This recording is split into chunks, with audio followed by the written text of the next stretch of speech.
নবী হে, ধৈর্যশীলদেরকে আপনি সুসংবাদ দিন।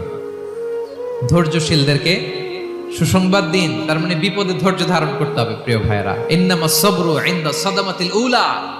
বিপদে আমরা অনেক সময় প্যানিক হয়ে যাই, অস্থির হয়ে যাই, কি করব, হতাশ। না, মুমিনরা হতাশ হয় না, ধৈর্য ধারণ করে। কি করে? কি করে?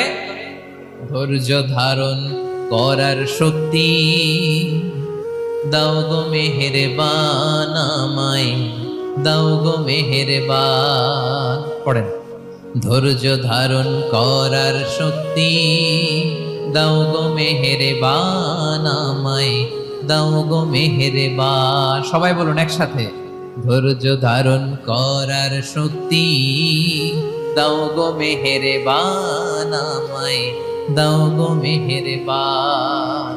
বুকের ভেতর ব্যথার নদী বইছে অবিরা, বইছে বইছে অবিরা। পড়ুন, ধৈর্য ধারণ করার শক্তি দাও গো মেহেরবান আমায়, দাও গো মেহেরবান। পড়েন আমিন। আল্লাহ যেন বিপদে আমাদেরকে ধৈর্য ধারণ করার তৌফিক দান করে। প্রিয় ভাইয়েরা, ধৈর্য এটা এমন একটা গাছ, যে গাছের সারা গায়ে কাটা, কিন্তু এই গাছের ফলটা বড় সুস্বাদু। আই রিপিট, আমি আবার বলছি, ধৈর্য এটা এমন একটা গাছ, যে গাছের সারা গায়ে কাটা, কিন্তু ফলটা বড় মিষ্টি, ফলটা বড় সুস্বাদু। সবাই ধৈর্য ধারণ করতে পারে না। বিষ্ণু ইসলামকে আল্লাহ তাআলা নানা সময় আশ্বস্ত করেছেন, সান্ত্বনা দিয়েছেন, আর ধৈর্যের বাণী শুনিয়েছেন। আল্লাহ বলেন, ফাসবির কামা সাবারা উলুল আজমি মিনার রাসূল। নবী হে, আপনার আগে দৃঢ় প্রত্যয়ী নবীরা যেরকম ধৈর্য ধারণ করেছে, আপনিও ধৈর্য ধারণ করুন।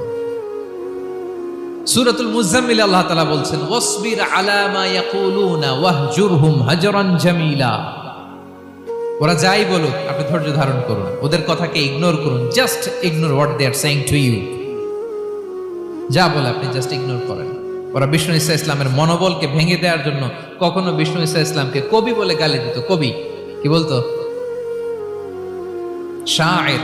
কখনো বলতো মজনুন, পাগল। নাউজুবিল্লাহ পড়বেন না? পাগল বলে গালি দিত। মাঝে মাঝে বলতো কাহিন, গণক।